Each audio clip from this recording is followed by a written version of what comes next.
24절에서 30절까지 우리 교독으로 읽도록 하겠습니다.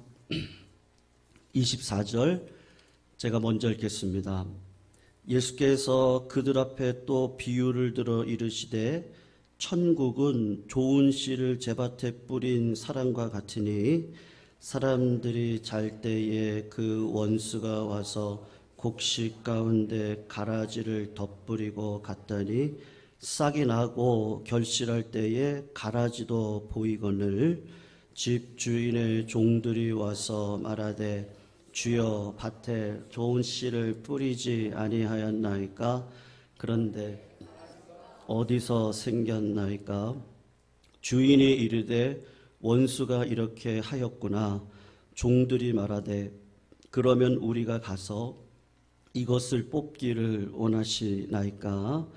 주인이 이르되 가만두라. 가라지를 뽑다가 곡식까지 뽑을까 염려하노라. 우리 30절 같이 읽습니다. 둘 다 추수 때까지 함께 자라게 두라. 추수 때에 내가 추수꾼들에게 말하기를 가라지는 먼저 거두어 불사르게 단으로 묶고 곡식은 모아 내 곡간에 넣으라 하니라. 아멘. 어릴 적에 어머니께서 밭에서 일을 하시다가 끼니 때가 되면 서둘러 집으로 들어오셔서 쌀을 잃어가지고 밥을 하셨습니다. 그때의 쌀에 왜 이렇게 돌이 많던지 쌀 조로가 있어서 그것을 잃어서 이제 밥을 하시는 거죠. 그래도 가끔씩 돌이 씹힙니다. 한 번은요, 제 친구의 아버지가 식사 중에 밖으로 달려나가시더니 지게를 들고 들어오시더랍니다. 그래서 왜 그러시냐 그랬더니 입에 하도 큰 돌이 들어가서 그냥 못 버려가지고 지게에 버려야 되겠다. 그리고 지게에다가 돌을 뱉으시더랍니다. 가정을 책임졌던 아버지께서 자녀들에 대한 미안한 마음을 담아서 재치로 웃음으로 넘겼던 것 같습니다. 여러분, 우리가 사는 이 세상에는요, 좋은 일도 있고 나쁜 일도 있습니다. 우리 곁에는 언제나 선도 있지만 악도 있거든요. 세상에는 행복도 있고 아픔도 있죠. 구원 공동체 교회 안에도 알곡이 있고 쭉정이가 있습니다. 심지어는 가라지도 있고 가짜 교인도 있을 수 있습니다. 그때마다 여러분은 눈에 돌이 보이세요? 아니면 밥이 보이십니까? 여러분을 괴롭히는 가라지가 보이세요? 아니면 그래도 알곡이 많다 하는 생각, 그래도 내 인생사에 좋은 일이 많지라는 생각이 듭니까? 만약에 그렇다면 건강한 품성입니다. 오늘 비유는요, 알곡과 가라지 비유입니다. 본문의 초점을 어디에다가 두고 성경을 읽을까 굉장히 제가 고심을 많이 했습니다. 첫 번째, 가라지에 초점을 두고 읽어보기로 했습니다. 그래서 제 노트 앞에다가 이렇게 써놓았습니다. 내가 혹시 가라지? 물음표. 교회 안에도 가라지는 있다? 느낌표. 그렇게 써놓고 성경을 읽다 보니까 제 마음속에 이건 아니다. 그런 생각이 들어왔습니다. 그래서 두 번째, 가라지가 불타는 최후의 심판에다가 방점을 두고 성경을 읽어보았습니다. 그래서 어떤 결론에 이르냐면 그러면 우리가 가라지를 뽑을까요? 물음표. 혹은 뽑는 것만이 능사는 아니다. 느낌표. 그렇게 써놓고 성경을 읽었습니다. 본문을 읽다 또 읽다 고민하다 몸부림치다 하나님이 주시는 지혜가 생기더라고요. 제 마음 가운데 내가 밥을 봐야 되는데 하나님의 은혜를 바라보지 못했구나. 하나님이 제 마음을 조정시켜 주셨습니다. 왜냐하면 하나님은 사랑이시죠. 그분의 관점은 언제나 하나님의 자녀를 향한 마음이 있지 않겠어요? 그러다가 문득 한 구절이 제 마음을 꿰뚫고 지나갔는데 그게 오늘 본문 29절이면서 설교의 제목입니다. 가만두라 가라지를 뽑다가 곡식까지 뽑을까 염려하노라. 이 말씀을 듣는데 마음이 그냥 울컥 하는 겁니다. 장독대에 생지가 이렇게 있는 거죠. 이렇게 돌을 들고 이렇게 딱 내려치려고 할 때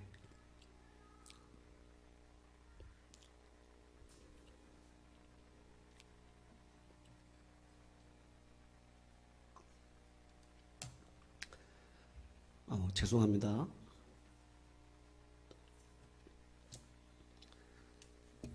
제가요 말씀 준비하다가 은혜를 너무 받았습니다. 네.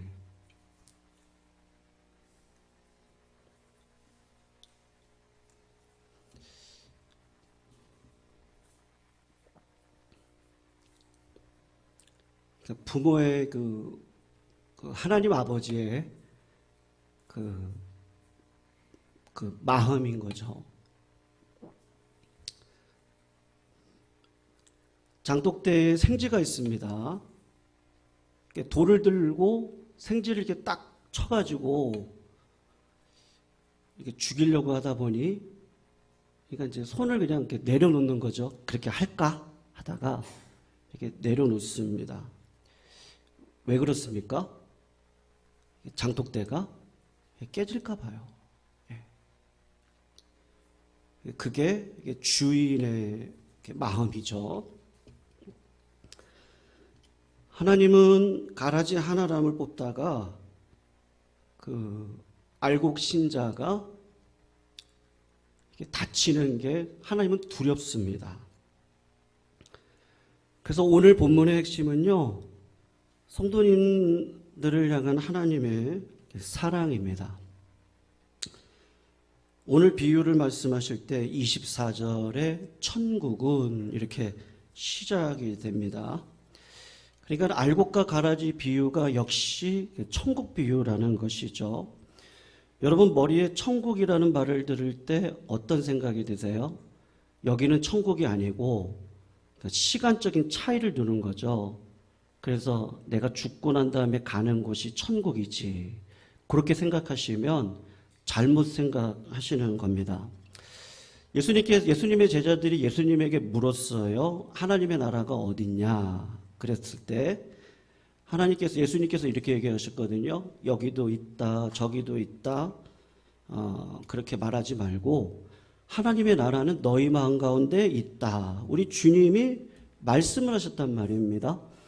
이야기를 딱 듣는데 제가 신학교 때 배웠던 하나님 나라와 관련되어져서 하나님 나라가 너희 안에 있다 할 때 그 너희 안에라는 것이 두 가지로 해석이 가능하다는 걸 교수님들을 통해서 배웠던 기억이 나더라고요. 하나는 영어로 in이라는 거예요. 그러니까 in이라는 말은 안에라는 뜻이잖아요. 그러니까 내 마음 안에 있다, 그게 하나님 나라라는 뜻입니다. 그리고 교수님이 또 하나를 이야기하셨는데 among이라는 단어를 사용하셨거든요. 그것은 우리 사이를 이야기하는 거예요. 그러니까 내 안에도 하나님이 계시지만 성도님들과 저 사이에도 하나님이 계시고 성도님들과 성도님들 사이에도 누가 계시는 거예요? 하나님이 계시는 거란 말입니다. 그러니까 여러분, 예수님이 계시는 내 마음이 천국이셔야 되고 우리 가운데 하나님이 계시기 때문에 이 자리가 천국으로 경험되어지시고 살아가셔야 되고 가정 안에 천국을 경험하고 살아가셔야 되는 것이죠. 마태복음에 천국이라는 단어가 30번 정도 나오는데 3번 정도만 하나님 나라다라고 쓰였지 천국이라는 단어로만 기록이 되어져 있습니다. 이유가 있어요. 마태복음은 유대인들을 위해서 쓰여진 복음서거든요. 유대인들은 하나님이라는 단어를 쓰기를 꺼려했습니다. 그래서 하나님 나라라는 말 대신에 천국이라는 단어를 의도적으로 마태가 사용을 한 겁니다. 그런데 이방인을 대상으로 쓰여졌던 공관복음, 마가복음과 누가복음은 이방인들을 위해서 쓰여졌기 때문에 하나님 나라라고 단어를 사용을 합니다. 왜냐하면 그 당시 헬라 사람들, 우리나라 사람들도 비슷하죠. 그냥 천국이라고 하면은 이 저자가 마가나 누가가 이 사람들이 시간 차를 두고 여기는 천국이 아니고 죽어서 가는 저곳만 천국이라고 생각을 할까봐 마가하고 누가는 그게 염려가 되어져서 천국이라는 단어를 오히려 쓰지 않고 하나님 나라라는 단어를 마가복음에서는 16번, 누가복음에서는 32번을 썼던 겁니다. 여러분, 하나님 나라라는 것이 어디예요? 하나님의 통치가 있는 곳은 하나님의 나라입니다. 믿으시기를 축원합니다. 여러분, 내가 통치 가운데 말씀이 내 마음을 흥황하여 기도를 놓치지 않고 감사를 놓치지 않고 살아가면 굉장한 하나님의 나라가 이 땅 가운데서 이루어지고 있는 거예요. 내가 죽고 난 다음에 가는 천국에서 하나님을 경험하는 것이 아니라 성경이 이야기하고 싶은 게 뭐냐 하면 지금도 하나님의 나라를 경험하면서 살아갈 수 있다. 그래서 신학교 때 배웠던 것이 하나님의 나라가 어디에 임했습니까? 이미 임했습니다. 근데 아직은 완성이 아닙니다. 우리가 하나님을 아버지로 모시고 예수를 왕으로 모시면 궁극적인 승리는 이미 결정이 되어졌거든요.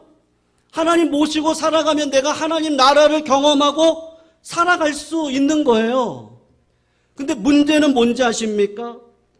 여기가 하나님의 공동체 교회죠. 그런데 여기에 알곡들만 있는 것이 아니라 가라지도 있거든요. 농가 밭에는 곡식들이 자라나야 되는데 제가 어릴 때 농사 짓는 것을 보면 논에는 벼와 함께 피라는 것이 있습니다. 보리 농사를 지으면 보리와 함께 깐북이라는 게 있어요. 팔레스타인 밀 농사에는 언제나 가라지라는 독보리가 있었다는 것이죠. 여러분, 이것이 세상사라는 거예요. 언제나 악과 선이 있는 곳, 그곳이 세상입니다. 예수께서 천국 백성을 얻기 위해서 인간의 몸을 입고 이 땅 가운데 오셨습니다. 예수님께서 십자가에 피 흘려 구원의 복음을 뿌리셨습니다. 그런데 왜 내 곁에 이렇게 가라지가 많은 거예요? 교회 안에도 이단들이 이글거립니다. 성도를 넘어뜨리게 하는 일들이 많이 있습니다. 시험 들게 하는 일들이 많습니다.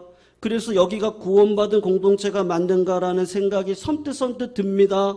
하나님 나라 교회를 해치는 일들이, 공격들이 난무합니다. 그럴 때 우리 마음 가운데 어떤 생각이 드냐면, 아니, 하나님이 살아계시는데 어떻게 이렇게 놔두고 계십니까? 벼락을 두었다가 어디다가 쓰시려고 그래요, 하나님? 저 가라지 뽑아버리시지 라는 생각이 들더라는 것이죠. 그때 주님이 주시는 말씀이 뭔지 아세요? 29절, 가만둬라. 가라지 뽑다가 곡식까지 뽑을까 염려된다. 주님이 음성으로 저희들에게 말씀해 주시는 거예요. 제가 초반에 알곡에 초점을 두고 성경을 읽기 전에 가라지에 초점을 두고 성경을 읽었다고 했죠. 읽다 보니까 온몸에 소름이 꽉 하고 끼치더라고요. 내가 혹시 가라지, 여러분도 한번 성경을 그렇게 읽어보세요. 두려운 생각이 듭니다. 하나님의 농토, 하나님의 교회 아닌데 거듭나지 못한 가라지가 있을 수 있다는 겁니다. 성도를 넘어지게 하고 성도를 시험 들게 하는 사건들이 얼마든지 있습니다. 그런데 중요한 건 뭐예요? 무릇 지킬 만한 것보다 뭐를 지키라 그랬어요? 마음을 지켜라. 그 마음에서 뭐가 나온다 그랬습니까? 생명이 난다고 했습니다. 내 마음 가운데 예수 그리스도 생명을 내 마음 가운데 모셨습니다. 나는 죽어도 천국 갈 걸 믿으십니다. 성도님들도 믿으십니까? 예, 믿죠. 그런데 내 심령 안에 가만히 보세요. 알곡만 있나요? 내 마음 가운데요. 가라지도 있더라는 거예요. 내가 말할 때마다, 내 머릿속에 지나갈 때마다, 내가 살아가는 삶의 구석구석에 알곡만 있는 것이 아니고 가라지도 있더라는 거예요. 가라지가 알곡이 먹을 영양분을 빼앗아갑니다. 언제나 악은 더 열심이란 말입니다. 곡식보다 가라지가 더 잘 자라요. 그래서 키가 커져서 곡식이 먹어야 될 햇빛을 누가 대신 먹어버립니까? 가라지가 먹습니다. 내 몸 안에 건강한 요소들만 가득 담겨져 있어야 되는데 어느 순간 세월이 흘러가다가 나이가 들어가다 보니까 바이러스가 기승을 부리기 시작을 하고 있더라는 겁니다. 내 세포, 내 면역 체계가 흐트러지면 이 바이러스가 기승을 부려서 온갖 질병을 가져다 주는 거거든요. 문제는 뭐예요? 내 신앙, 내 영성, 내 품성이 건강하면 되는데 이것들이 약해지면 바이러스들이 나를 이기기 시작하는 거예요. 그래서 시험이 들었다 넘어졌다 그런 얘기가 나오는데 성도님들 어디 가서 하소연할 필요가 없다니까요. 오늘 본문을 읽다가 하나님이 저에게 주신 뜻은 뭐냐 하면 야, 네 마음이 문제야. 네가 믿음이 약해지기 때문에 이런 일이 벌어지는 거야. 내 건강의 면역 체계가 강하면요, 균형이 잡혀 있으면 못된 바이러스가 나를 괴롭힐 수가 없습니다. 시험이 들 수가 없어요. 믿음으로 항상 기뻐하고 쉬지 말고 기도하고 범사에 살아가는 삶을 살아갈 수 있거든요. 오늘 우리 주님이 하고 싶은 말이 뭔지 아세요? 가만둬. 환경 바라보고 불평하지 마라. 원망하지 마라. 감사해라. 기도해라. 제가 아멘 할 때까지 한다 그랬잖아요. 네, 감사해라. 기도해라. 네, 항상 기뻐하고 즐거워하고 화평함을 쫓아가라. 거기서부터 하나님을 볼 수 있느니라. 하나님께서 원하시는 건 저 가라지 보지 말아라. 저 가라지 뽑지 말아라. 마지막 날에 하나님이 심판하실 거다. 그들을 풀무 속에 넣어서 이를 갈게 하게 될 것이다. 하나님이 심판하실 거다. 말씀이 주는 교훈이 있어요. 여러분, 이 세상에 농사를 짓고 또 지어도 가라지가 바뀌어서요, 알곡으로 바뀌는 일은 없죠. 그런데 천국 농사는 그렇지 않아요. 가라지가 변화되어서 알곡이 되더라, 그런 이야기죠. 알곡인 줄 알았어요. 근데 세월이 흘러서 끝날에 가서 보았더니 가라지더라, 그런 이야기입니다. 얼마든지 그런 일이 있을 수 있다는 거예요. 그러니 하나님이 우리들에게 하고 싶은 이야기가 뭔지 압니까? 섣불리 판단하지 말아라. 가라지 뽑다가 알곡 다치는 일이 있어서는 안 되겠다, 그런 이야기죠. 알곡과 가라지는 누가 분간하세요? 하나님이 분간하시는 겁니다. 우리 주님 예수님께서 재림하셔서 새하늘과 새 땅으로 우리를 인도하시는 그날까지 이 세상에는요, 완전한 게 하나도 없습니다. 구원을 얻었던 내 마음도, 내 영혼에 내 마음을 보시면 알곡도 있지만 가라지가 자란다니까요. 이 세상 지상교회는 완전한 교회가 없습니다. 그렇게 노력하고 애써서 좋은 직장에 들어갔다고 이야기를 하시잖아요. 그 직장만 들어가면 좋은 일이 있을 거라고 기대합니다. 근데 좋은 일만 있나요? 내가 이 사람 만나서 결혼하고 아름다운 가정을 이룰 수 있을 거라고 생각하고 결혼을 합니다. 내가 이 아이를 낳으면 이 아이가 내가 기뻐하는 자리에만 설 것이라고 생각을 합니다. 내가 사랑만 하면, 내가 헌신만 하면 나는 잘 될 거라고 생각을 합니다. 근데 때로는 아이가 아프기도 하고 직장 생활에서 좋지 못한 일들을 경험하기도 하고 가정이 천국을 이루기보다는 지옥과 같은 삶을 살아가기도 하는 거죠. 이 땅을 살아가는 어느 자리든지 뭐가 있는 거예요? 알곡도 있고 가라지도 있는 거예요. 그러나 내 삶을 돌이켜보면 마음이 중요한 거죠. 그래도 돌보다 뭐가 많아요? 야, 밥이 많지. 그러면 감사한 겁니다. 여러분, 이 땅을 살아가는 모든 사람, 모든 공동체는 공사 중입니다. 오늘 본문의 말씀을 빌리면 너도 나도 공사 중이고 농사 중입니다.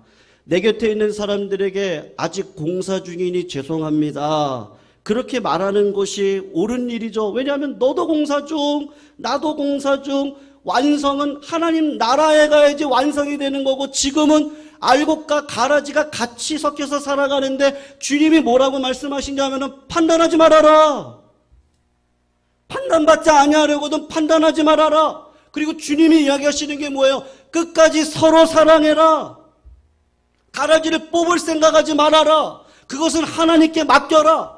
로마서의 말씀으로 보면 악으로 갚지 말아라. 선으로 악을 갚아 믿음으로 삶을 살아가라. 그렇게 말씀을 오늘 본문은 하고 있는 겁니다.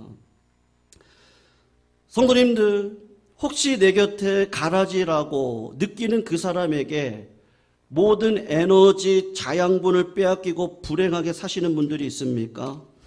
여러분, 모든 것들을 긍정적으로 생각하시기를 주님의 이름으로 축원합니다. 한번 뒤집으시면요, 믿음의 눈이 열리고 하나님께서 화를 복으로 바꿔가시고 슬픔을 기쁨으로 바꿔 가시거든요. 온갖 고난과 시련과 역경에 시달리며 달려온 분들 계십니까? 역경을 뒤집으면 뭔지 아세요? 역경을 뒤집어 보세요. 뭐예요? 뭐예요? 경력이요. 좋은 경력이 쌓이는 거예요. 아, 이 세상에 왜 이렇게 악이 많아? 영어로 evil, E-V-I-L. 그걸 거꾸로 하면 뭔지 아세요?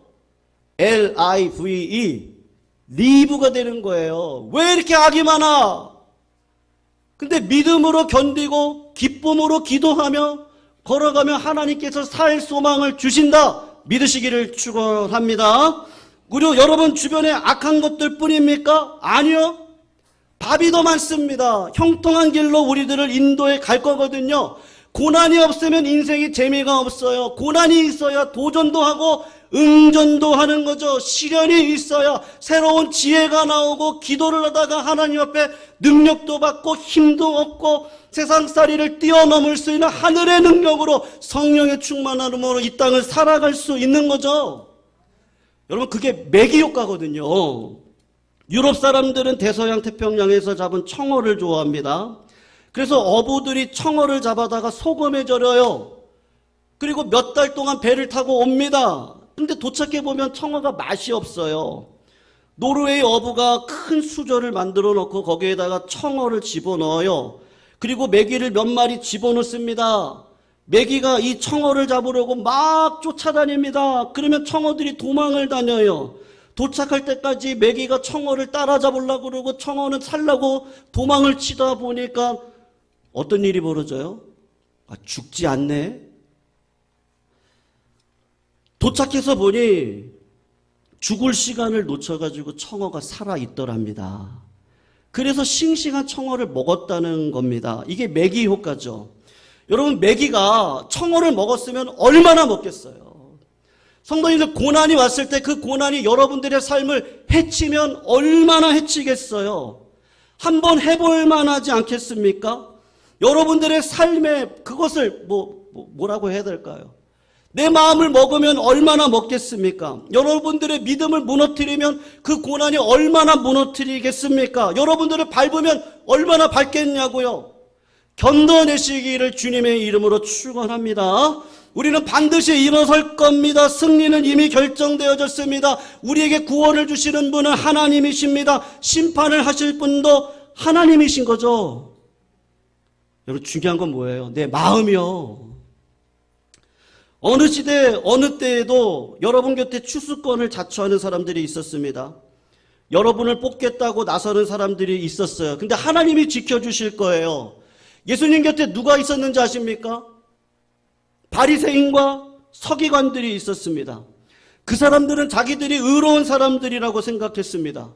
그리고 그분들은 자기들이 천국의 문턱에 앉아있는 사람들이라고 생각을 했습니다. 근데 예수님 곁에 보니까요, 누구만 있어요? 죄인들, 세리들, 창녀들, 연약한 어린아이들, 여자들. 그러니까 바리새인과 서기관들이 저분이 진짜 메시아라면 저것들을 뿌리 뽑아내고 가라지를 처분하고 우리들과 교제해야 되는 거 아니냐? 바리새인들과 서기관들이 그런 생각을 했습니다. 예수님 주변에 SM파 사람들이 있었습니다. 이분들은 혁명가입니다. 메시아가 오면 로마를 무찌르고 다윗 왕국을 건설하겠다고 하셨던 분들입니다. 그런데 예수님 곁에 보니까 혁명의식이 없는 사람들, 혁명할 힘이 없는 사람들, 나약하고 가련한 사람들만 있거든요. 에세파 사람들이 이렇게 이야기를 하는 거예요. 예수님, 저 가라지 뽑아버리세요. 당신이 메시아라면 우리와 함께 힘을 합치세요. 내가 힘이 있어요. 내가 도와드릴게요. 혁명을 일으키시죠. 예수님 뭐라 그러세요? 수고하고 무거운 짐진 자들아, 다 내게로 와라. 지금은 심판의 때가 아니라는 거예요. 은혜의 때라는 거예요. 구원의 때라는 거예요. 복음의 때라는 거예요. 회개하고 주님께 돌아오면 주님이 우리를 살려주시겠다고 말씀하고 계시는 거예요. 중세교황청은 온갖 금으로 장식된, 보석으로 장식된 성당을 지었습니다. 성당을 둘러싸고 있는 성곽을 도는데 얼마나 걸리는지 아십니까? 몇 시간이 걸립니다. 중세교황청이 얼마나 힘이 있는지 유럽의 황제를 세우기도 하고 폐하기도 했습니다. 그 사람들은 이렇게 생각했어요. 내가 하나님의 사람이라면, 하나님이 살아계시다면 이 정도는 돼야죠. 내가 이런 힘은 가져야죠. 하나님이 살아계시다면 교회의 권위는 이 정도는 돼야 되죠. 그렇게 생각을 했습니다. 근데 아무리 보아도 성경이 말하는 교회가 아니었어요. 복음이 없습니다. 이때 일하는 사람들이 종교개혁자들입니다. 복음으로 돌아가자, 성경으로 돌아가자, 구원은 믿음으로 얻는다 외치기 시작했습니다. 교회가 교회다워야 하나님의 역사하고 임재하신다고 외쳤습니다. 그럴 때 로마 교황청에 있는 사람들이 이런 복음의 사람들을 처형하기를 시작했습니다. 저 가라지들, 저 못된 것들 불태워 죽이고 목매어 죽였습니다. 루터가 종교개혁을 하기 전에 수많은 개혁자들이 죽어갔어요. 근데 시간을 지나고 보니까 뭐예요? 가라지가 아니었어요. 루터, 칼빈, 쯔뱅글리, 죽어간 수많은 종교개혁자들은 가라지가 아니었고 오히려 지내놓고 보니까 알곡이었습니다. 사랑하는 성도님들, 주님이 오늘 저희들에게 하시는 말씀이 있거든요. 한국 초대교회 시절에요, 김제군 금산면 조독삼이라는 분이 계셨습니다. 부모 대대로 부자로 잘 살던 집안이었습니다. 이 집안에 복음이 들어가서 이 집안을 중심으로 금산교회가 세워지게 됩니다. 그런데 바로 그 집에 3살 때 아버지를 잃고 6살 때 어머니를 여인 이자익이라는 고와 마부로, 머슴으로 들어와서 같이 살아서 시간이 흘러 같이 신앙생활을 했습니다. 그래서 세월이 흘렀어요. 조독삼 주인 나리도 집사가 되고 머슴 이자익도 집사가 되었습니다. 어느 날 교회에서 장로를 피택하는 공동의회 선거가 있었어요. 마을 사람들은 다 이렇게 생각을 했어요. 조독삼 나리가 피택되는 것이 자명한 일이었다. 누가 생각해도. 그러나 딸랑 한 사람 15살이나 어린 고와 머슴 이자익이 장로로 피택이 되었습니다. 많은 성도들이 그렇게 생각했어요. 야, 큰일 났다. 야, 머슴이 주인보다 장로가 먼저 됐잖아요. 조독삼 나리 집사가 앞에 나서더니 공동회의 때 앞자리에 딱 서가지고 성도님들께, 여러분들, 과연 여러분들은 훌륭하십니다. 대단하십니다. 어떻게 여러분들은 우리 이자익 집사의 믿음을 보셨습니까? 제가 곁에 있어 보니 이분은 주님의 제자입니다. 네. 품성이 좋아요. 제 믿음과는 비교가 안 되는 훌륭한 사람입니다. 성도님들, 이분을 잘 선택하셨습니다. 후에 조독삼 나리도 장로가 되었습니다. 그리고 조독삼 장로가 이자익 장로를 불러서 당신은 신학을 하는 게 좋겠소. 그리고 목사가 되었어요. 제가 뒷바라지 하겠소. 그래서 이자익 장로가 신학을 공부합니다. 그리고 목사가 되어 바로 그 교회 금삼교회 담임 목사로 부임을 합니다. 사랑하는 성도님들, 우리가 교회도 그렇고요, 가정도 그렇고 자녀도 그렇고요. 성도 간도 마찬가지고요. 여러분 보려면요. 단점 볼 게 얼마나 많아요. 네. 세상 살아가면서 유튜브를 들어가서 보세요. 얼마나 판단할 게 많아요. 얼마나 비판할 게 많아요. 얼마나 가라지를 뽑아낼 게 많아요. 내 눈에는 그것만 보일 수 있거든요. 근데 주님이 뭐라고 그러시죠? 그거 보지 마. 알고 가라지, 이건 내가 판단할 거야. 너 가라지라고 판단도 하지 마. 알곡이라고 판단도 하지 마. 네 마음 지켜. 사랑해.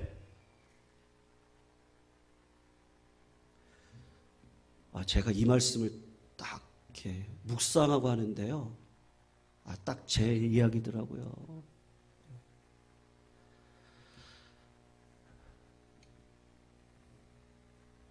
제가 하나님 바라보면 뭘 걱정할 게 있겠어요. 하나님 한번 역사하시면 끝나는 거 아닙니까? 근데 우리 마음 가운데 뭐가 자꾸 역사해요? 네. 자꾸 부정적인 거, 원망하고 불평하고 감사치 않고 믿음으로 살지 않고 내 이웃을 내 몸과 같이 사랑하지 않고 자꾸 가라지만 보려고 하는 내 마음이요. 근데 주님이 가만둬라. 네. 가라지 뽑다가 뭐까지 뽑혀요? 알곡까지 뽑혀요. 사랑하는 성도님들, 성도님들 마음 잘 지키고 계세요? 잘 지키시기를 주님의 이름으로 축원합니다. 여러분 앞뒤 좌우로 한번 보세요. 네. 성도님들 얼굴을 좀 보세요. 눈을 좀 보세요. 손을 좀 잡아보세요. 왜 안 하세요? 어깨를 좀 도덕이세요. 안 하시네요. 제가 찬양 읽고 한번 할게요. 찬양 한번 하고. 성도님들, 그냥 우리 사랑하시자고요. 네. 그러면 하나님이 어떻게 하세요? 역사하십니다. 우리 교회를 위대한 일로 쓰임받게 해주실 겁니다. 성도님들의 가정은 복을 받을 겁니다. 자녀들은 위대한 일에 쓰임받도록 하나님의 인도에 가실 겁니다. 성도님들의 건강도 하나님이 지켜주실 줄로 믿습니다. 어떠한 자들에게요? 믿음의 그릇이 있는 자들에게 성도님들의 사업장도 하나님께서 역사해 주실 줄로 믿습니다. 어떠한 자들에게요? 하나님의 사랑의 크기만큼을 가지고 이 땅을 살아가는 자들에게 말이에요. 내가 왜 하나님을 경험하지 못하죠? 하나님은 사랑이시니라. 사랑하지 않으면 하나님 나라는 경험할 수 없다. 제가 회개가 많이 되더라고요. 성도님들 사랑합니다. 거짓말 아닙니다. 제가 혹시 말씀에 채찍을 들더라도 사랑한다는 거 잊지 마세요. 사랑합니다. 저도 사랑해 주실 거죠? 네. 집에서 먹던 옥수수 있으시면 주실 거예요? 한 톨이라도 주세요. 네, 말씀에 한 톨 한 톨을 드리겠습니다. 우리 같이 한번 찬양할까요? 620자